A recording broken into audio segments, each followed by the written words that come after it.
അതേസമയം പശ്ചിമേഷ്യൻ സംഘർഷം ഇന്ത്യയിലും ഗുരുതരമായ പ്രതിസന്ധികൾക്ക് ഇടവയ്ക്കുകയാണ്. മിക്ക സംസ്ഥാനങ്ങളിലും LPG സിലിണ്ടറുകൾ കിട്ടാനില്ലാത്ത സ്ഥിതി രൂപപ്പെട്ടു കഴിഞ്ഞു. ബംഗളൂരു അടക്കമുള്ള ഇടങ്ങളിൽ LPG പ്രതിസന്ധിയെ തുടർന്ന് പല ഹോട്ടലുകളും അടച്ചു. പ്രതിസന്ധി മുതലെടുത്ത് പൂഴ്ത്തിവയ്പ് നടത്തുന്നത് തടയാൻ കേന്ദ്ര സർക്കാരും നടപടികൾ ആരംഭിച്ചിട്ടുണ്ട്. കാർത്തിക് ചേരുന്നുണ്ട്. കാർത്തിക്, ഇപ്പോൾ പ്രധാനമന്ത്രിയുടെ ഒരു ഇടപെടൽ കൂടി ഉണ്ടായിട്ടുണ്ട് ഈ വിഷയമെന്നതാണ്. അതായത് അങ്ങേയറ്റം ഗുരുതരമായൊരു സാഹചര്യത്തിലേക്ക് രാജ്യം കടക്കുമോ, അതിന്റെ മുൻകരുതലാണോ ഇപ്പോൾ കേന്ദ്ര സർക്കാർ സ്വീകരിക്കുന്നത്?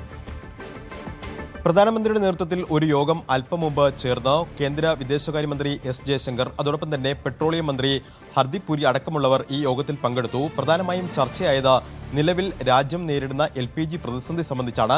നേരത്തെ പശ്ചിമേഷ്യൻ യുദ്ധം ഒരു ഘട്ടത്തിൽ 9ാം ദിവസത്തിലേക്ക് കടന്നപ്പോൾ തന്നെ പെട്രോളുമായി ബന്ധപ്പെട്ട ആശങ്കകൾ രാജ്യത്തിനുണ്ടായിരുന്നു. എന്നാൽ റഷ്യയിൽ നിന്ന് പെട്രോൾ ഇറക്കുമതി ചെയ്യാൻ അനുമതി ലഭിച്ചത് അത് വലിയ തോതിൽ പെട്രോളിയം മേഖലയ്ക്ക് അതൊരു ആശ്വാസമായി. പക്ഷേ LPGയിൽ കാര്യങ്ങൾ അങ്ങനെയല്ല. ഇന്ത്യ LPGയിൽ ഏറെ ആശ്രയിക്കുന്നത് ഖത്തറിനെയാണ്. രാജ്യം ഇറക്കുമതി ചെയ്യുന്നതിൽ 50%-ലധികവും ഖത്തറിൽ നിന്നാണ് എന്നതാണ് ഏറ്റവും വലിയ പ്രത്യേകത. ഈ യുദ്ധത്തിൽ ഖത്തറിലെ പല പ്ലാന്റുകളിലെയും പ്രവർത്തനം താൽക്കാലികമായി അവസാനിപ്പിച്ചു. ഇതോടുകൂടി 5 ദിവസത്തിനിടെ 20% കുറവാണ് രാജ്യത്തെത്തുന്ന ഗ്യാസുകളുടെ കാര്യത്തിൽ കുറവുണ്ടായത്. ഇതാണ് വലിയ പ്രതിസന്ധി സൃഷ്ടിച്ചിരിക്കുന്നത്. ഈ പ്രതിസന്ധി ആദ്യം ബാധിച്ചു തുടങ്ങിയത് രാജ്യത്തെ മെട്രോ നഗരങ്ങളിലാണ്. മെട്രോ നഗരങ്ങളിൽ ഹോട്ടലുകളും റെസ്റ്റോറൻറ്റുകളുമാണ് ഈ പ്രതിസന്ധി ആദ്യമായി ബാധിച്ചു തുടങ്ങിയത്. മുംബൈയിലാണ് ഏറ്റവും കൂടുതൽ ബാധിച്ചത്. മുംബൈയിൽ ഏതാണ്ട് 20%-ഓളം ഹോട്ടലുകൾ ഇതിനോടകം അടച്ചു പൂട്ടേണ്ട സാഹചര്യമുണ്ട്. വരും ദിവസങ്ങളിൽ പ്രതിസന്ധി രൂക്ഷമായാൽ ഇത് 50% വരെ ആകും എന്നാണ് Mumbai hotel and restaurants association വ്യക്തമാക്കുന്നത്. ചെന്നൈയിലും സമാനമാണ് സാഹചര്യം. പല ചെറുകിട ഹോട്ടലുകളും അടയ്ക്കേണ്ട സാഹചര്യം ഉണ്ടായിരിക്കുന്നു. എന്തായാലും ഒരു മുൻഗണനാ ക്രമം നിശ്ചയിച്ച് LPG വിതരണത്തിൽ ഒരു ഇപ്പോഴത്തെ ഒരു ഫ്ലോ സൃഷ്ടിക്കാനാണ് സർക്കാരിൻ്റെ ശ്രമം. അതിലേറ്റവും പ്രധാനം വീട്ടാവശ്യങ്ങൾക്കുള്ള LPG സിലിണ്ടറുകൾ ഉറപ്പുവരുത്തും. പക്ഷേ അപ്പോഴും നേരത്തെ ബുക്കിങ്ങിന് 21 ദിവസത്തെ ഇടവേളയാണ് തീരുമാനിച്ചിരുന്നത്. അത് 25 ദിവസത്തിലേക്ക് മാറ്റിയിട്ടുണ്ട്. മാത്രമല്ല, ഇപ്പോഴത്തെ ഈ പ്രതിസന്ധി മറികടക്കാൻ അത് ഗാർഹിക ഉപഭോക്താക്കളെ ബാധിക്കാതിരിക്കാനുള്ള ചില ജാഗ്രതാ നടപടികളും കേന്ദ്ര സർക്കാർ കൈക്കൊണ്ടിട്ടുണ്ട്. അതിലേറ്റവും പ്രധാനം നിലവിൽ റിഫൈനറികളോട് ഇത്തരത്തിൽ LPGയുടെ ഉത്പാദനം കൂട്ടാൻ ആവശ്യപ്പെട്ടിട്ടുണ്ട്.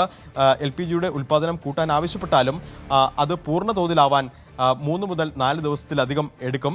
അതുകൊണ്ട് തന്നെ നിലവിലെ പ്രതിസന്ധി വരും ദിവസങ്ങളിലും തുടരാനാണ് സാധ്യത. ഇപ്പോഴത്തെ പ്രതിസന്ധി ഇങ്ങനെ തുടർന്നാൽ അത് വിലക്കയറ്റത്തിനും വഴിവെക്കുകയും ചെയ്യും. മാത്രമല്ല, ഈ സാഹചര്യം മുതലെടുത്തുകൊണ്ട് പൂഴ്ത്തിവയ്പ് അടക്കമുള്ള കാര്യങ്ങൾ ഉണ്ടാകുമോ എന്ന ആശങ്കയുമുണ്ട്. എന്തായാലും ഇതൊക്കെ പരിശോധിക്കാനായി വിവിധ തലങ്ങളിൽ കമ്മിറ്റികൾ രൂപീകരിച്ച് ഇത്തരത്തിൽ എങ്ങനെ ഇതിനെ നേരിടണം എന്നൊരു നിർദ്ദേശം നൽകിയിട്ടുണ്ട്. മാത്രമല്ല, റെസ്റ്റോറൻറ്റ്, ഹോട്ടലുകൾ അടക്കമുള്ളവർ ഇപ്പോൾ നേരിടുന്ന പ്രതിസന്ധിയുടെ പശ്ചാത്തലത്തിൽ കേന്ദ്ര ഓയിൽ മന്ത്രാലയം ഇതിന് ഒരു 3-അംഗ കമ്മിറ്റിയെയും നിയോഗിച്ചിട്ടുണ്ട്. നിലവിലെ സാഹചര്യങ്ങൾ റിവ്യൂ ചെയ്യാനാണ് ഈ കമ്മിറ്റി. അതായത് വിവിധ മേഖലകളിൽ എങ്ങനെ പ്രയോറിറ്റി അനുസരിച്ച് നൽകണം എന്നതിനെ ചർച്ച ചെയ്യാനാണ് ഈ കമ്മിറ്റിയുടെ ചുമതല. അത് റിവ്യൂ ചെയ്യാനാണ് ഈ കമ്മിറ്റിയുടെ ചുമതല.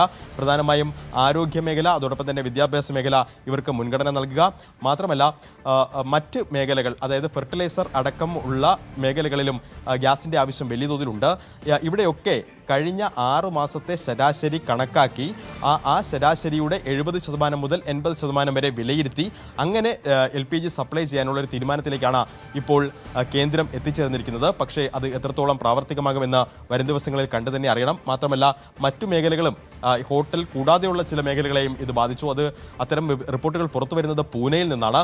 പൂനെയിൽ ഗ്യാസിനെ ആശ്രയിച്ചുകൊണ്ട് പ്രവർത്തിക്കുന്ന ശ്മശാനങ്ങൾ, ആ ശ്മശാനങ്ങളുടെ പ്രവർത്തനമടക്കം താൽക്കാലികമായി നിർത്തിവെച്ചിട്ടുണ്ട്. ഇപ്പോൾ അവിടെ ഇലക്ട്രിസിറ്റി, അതോടൊപ്പം തന്നെ മറ്റ് വുഡ്സ് അടക്കമുള്ളവയുടെ ഫ്യൂവലായി ഉപയോഗിച്ചുകൊണ്ടുള്ള ശ്മശാനങ്ങൾ മാത്രമാണ് പ്രവർത്തിക്കുന്നത്. എന്തായാലും പ്രതിസന്ധി പല മേഖലകളിലേക്ക് കടക്കുന്നു. അതിൽ മെട്രോ നഗരങ്ങളെയാണ് ആദ്യം ഈ പ്രതിസന്ധി ബാധിച്ചിരിക്കുന്നത്. അതിൽ ഏറ്റവും പ്രധാനം ഹോട്ടലുകളെയും റെസ്റ്റോറൻറ്റുകളെയുമാണ്.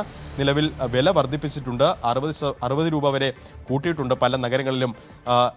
പക്ഷേ വരും ദിവസങ്ങളിൽ വില വീണ്ടും ഉയരാനുള്ള സാധ്യതകളും അത് സംബന്ധിച്ച റിപ്പോർട്ടുകളും പുറത്തു വരുന്നുണ്ട്. സജിത്ത്, അതാണ് സാഹചര്യം. എന്തായാലും രാജ്യത്ത് ഇന്ധന പ്രതിസന്ധി, ഊർജ്ജ പ്രതിസന്ധി ഉണ്ടാവുകയാണ്. അതിൻ്റെ ആദ്യ രൂപമാണ് LPG, പാചകവാതക സാഹചര്യം ഉണ്ടാക്കുന്നത്. എന്തായാലും ഗാർഹിക മേഖലയിൽ തടസ്സമുണ്ടാവാതിരിക്കാൻ ശ്രദ്ധിക്കുമ്പോൾ വാണിജ്യ മേഖലയിൽ കടുത്ത പ്രതിസന്ധിയുണ്ട്. വാണിജ്യ ആവശ്യത്തിനുള്ള സിലിണ്ടറുകൾ കിട്ടാതായതോടെ കേരളത്തിലെ തട്ടുകടകൾ പോലും തുറക്കാൻ കഴിയാത്ത പ്രതിസന്ധി രൂപപ്പെടുകയാണ്. പൂഴ്ത്തിവെച്ച് കരിഞ്ചന്തയിൽ ഇത് വിൽക്കാനുള്ള ശ്രമം നടക്കുന്നു എന്ന ആക്ഷേപവും ഉയരുന്നു.